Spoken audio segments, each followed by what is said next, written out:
What's up, everybody? Welcome back to this week's episode of The Final Whistle. Whether you're tuning in on our visual platforms on YouTube or our various audio platforms, I appreciate you guys spending time with us. It's so much to discuss this week. Obviously, the World Cup just finished a couple of days ago, and Spain got it done against Argentina, winning 1-0 in extra time. We're going to get all into that. We're also going to get into MLB trade deadlines and what's going on there, and then also NFL training camp as we get closer to the NFL season. But thank you again for tuning in. Make sure you follow us on all platforms at X's and O's Debate Show. And let's get right into it. So we got some topics to discuss. Obviously, I said Spain got it done against Argentina, defeating the World Cup champions in dramatic fashion in extra time. We're going to get into Messi's latest World Cup performance as this chapter closes and what's next for him. And we're going to get into the MLB trade deadline as it's heating up, and then also NFL training camp as expectations are continuing to rise as the season is not that far away. Without further ado, let's get right into it. Segment one, the World Cup final recap. Now, this was an amazing game if you had an opportunity to watch it, or if you had the luxury of going in person with very expensive tickets. This was an amazing game from start to finish. And to my surprise, and maybe to other people's surprise, Spain controlled this game the entire way. It was really tough for Argentina to get anything going on the offensive side. And on the defensive side, Spain put a lot of pressure on them from start to finish. They had a super great offensive attack. They had a lot of shots on goal that I thought were going to go in. But they needed extra time to get the job done. And in the 106th minute, they scored the game-winning goal to defeat Argentina 1-0. But on the offense and defensive side, Spain completely dominated this game. They did a great job limiting Messi's touches. And then when he did get the ball, it was extremely difficult for him to have any type of opening. Phenomenal job by Spain. Great game plan. Honestly, you couldn't have played a better game. I mean, honestly, the only thing you could say is they should have scored more times, but from start to finish, it was phenomenal. Phenomenal. The young stars definitely showed up for Spain. Obviously, they're starting two teenagers, and they still got it done in the biggest moment in the sport. Phenomenal for them. And Spain's future, if you really think about it, you got two teenagers on your team, and you just won the World Cup, and you just defeated the defending champs. You defeated arguably one of the, if not the greatest player of all time, in Messi. Spain's future is looking phenomenal. What's to say that Spain doesn't go back to back in 2030? Who knows?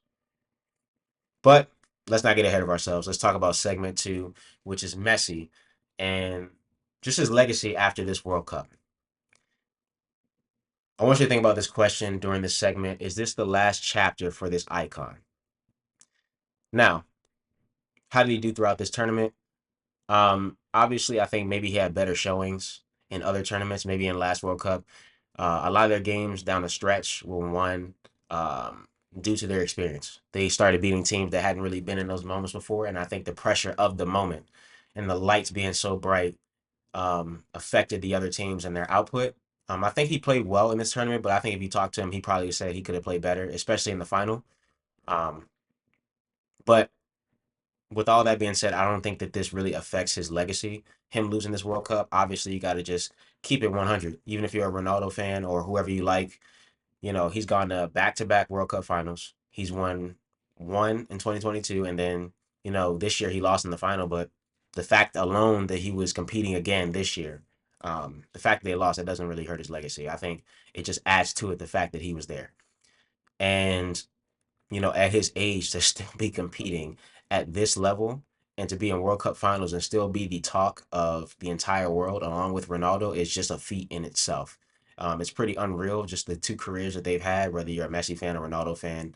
Um, it's just been extraordinary to watch. And you're just in a time period now that um, may not be replicated for years, so you just got to be grateful for the talent that's out there.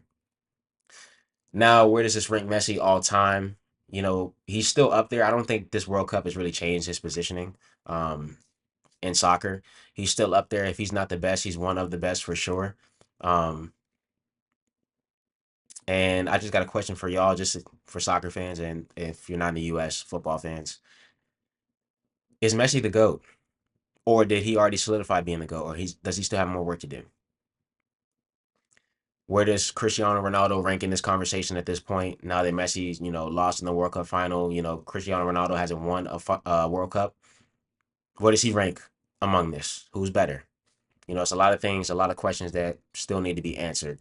But I just want y'all to think about those two questions while we move on to this next segment. We're going to move away from soccer and we're going to go right into the MLB.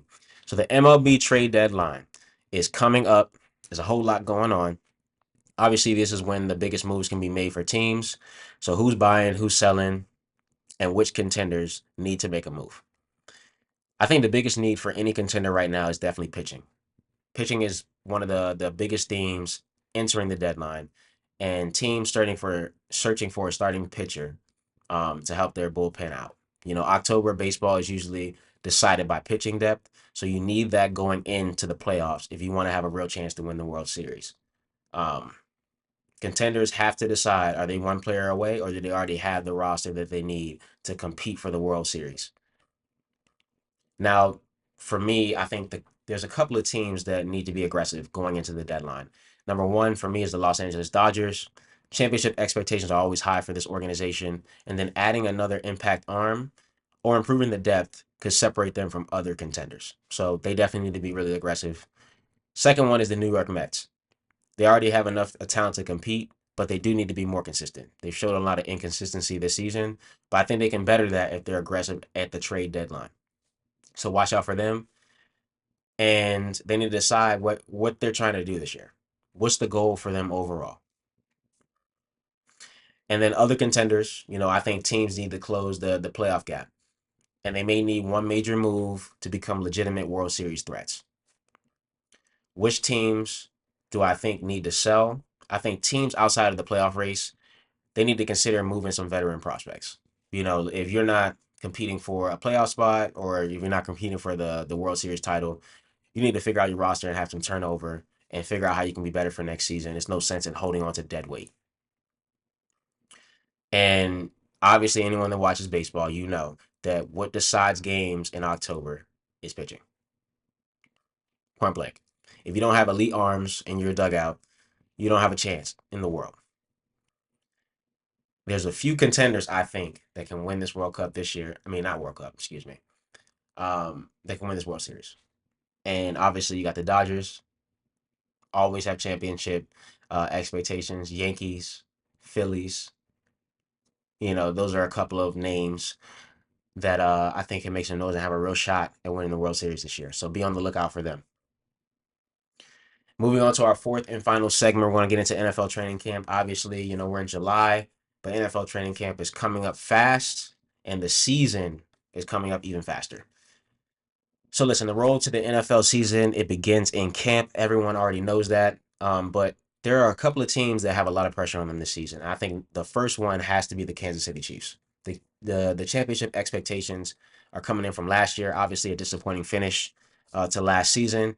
For their organization at this point, with the players that they have, anything less than a deep playoff run is always a disappointment. So they definitely have some pressure on them to prove some doubt is wrong, that they're still on the hilltop. Second team is the Buffalo Bills. When is Josh Allen going to get over the hump in the AFC? Is he ever going to be able to beat Patrick Mahomes and get to a Super Bowl? There's Super Bowl expectations for him every season. Is this the year that they can finally do it and get over the hump?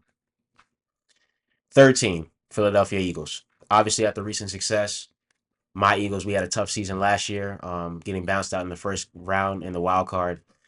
Coming into this year with the pretty much same roster, it's still high expectations for us. We just got to see where it goes. If we stay consistent, we can get back to where we were. If we don't, it could all fall apart. Now, you got a couple of young stars that could break out. One of them is Jaden Daniels. Obviously, he was hurt the majority of last season, but if he stays healthy, you can't forget what he did 2 years ago, and he could go right back to being the Jaden Daniels that we saw his rookie season. Second player is Caleb Williams. He's entering a crucial season right here, um, but he has a whole lot of potential to become something great. So be on the lookout for those two players. Now, before we end this segment, there's a couple of teams I think that are being overlooked. And the first one is the Houston Texans. They have a young core with a potential to compete. And they could be a team that takes another step forward after last season. Be on the lookout for them. And then also, too, even though they're defending champs, the Seattle Seahawks, they need to prove that they're not a one-year success. There's a lot of people saying that, look, the cards just fell right for them this year. But they're out to prove that look, last year was not a one-off thing. And I think this year will help solidify that they are not just a one-off and they could be a potential dynasty.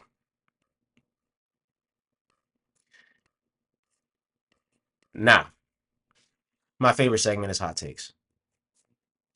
I love the way to end the show with hot takes. So let's listen to take number one. Spain is going to be another soccer dynasty. If you thought Argentina was good, Spain's going to be even better. If you look at their roster, their core guys are not that old, and then you won this World Cup with two teenagers in your starting lineup, and you just beat the defending champs. You just beat Messi, who's arguably the greatest soccer player to ever play. Spain's future is super bright. So Spain is going to be the next big dynasty in soccer. You watch what I say. Second hot take, which is really not a hot take, but I'll say it's a hot take. Messi's legacy is untouchable regardless of the World Cup result. Don't care what just happened. I really don't. Um, Going to back-to-back World Cup finals and winning one in 2022 and then this year losing a tight game with Spain, that doesn't really affect where he ranks in, soccer legacy at all. So that is where it is. Messi's where he's supposed to be. Third hot take, the MLB trade deadline will determine the World Series. One blockbuster move could change everything for October. So be on the lookout for that one big move to change everything in the World Series. And the fourth and final hot take, this is an NFL team that no one's talking about, but they had a lot of noise coming into last season. And I'll say it again, the Cleveland Browns. I think they can make some real noise, but it's going to come down to their quarterback play and who to decide to put under center.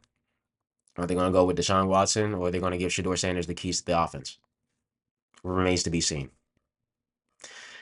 Listen, y'all, I really appreciate y'all tuning into this week's episode of The Final Whistle. I always appreciate y'all tuning in and just showing support. We're going to continue to build this thing from the ground up. Make sure you follow us on all platforms at X's and O's Debate Show.